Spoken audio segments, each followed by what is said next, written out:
Calvary có thong là men hấp cho yên nhị ba tô hay nhai bu phải game trên đêm mà lọc mơ bu yên đêm nơ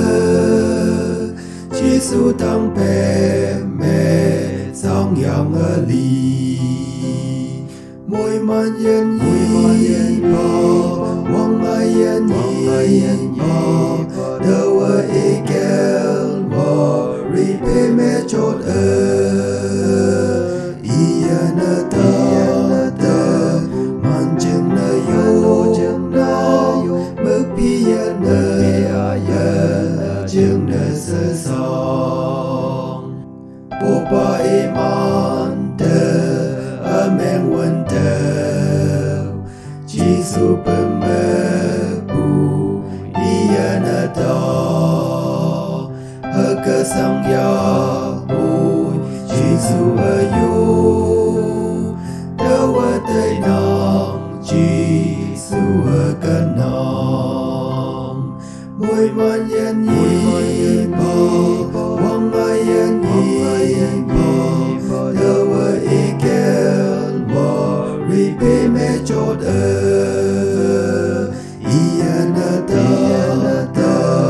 man chừng na yo bước bia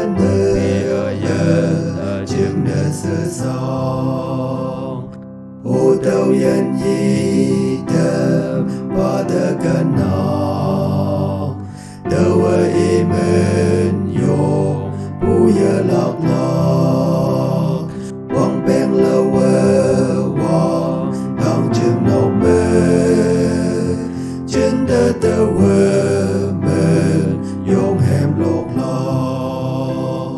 môi man yên nhị quăng ai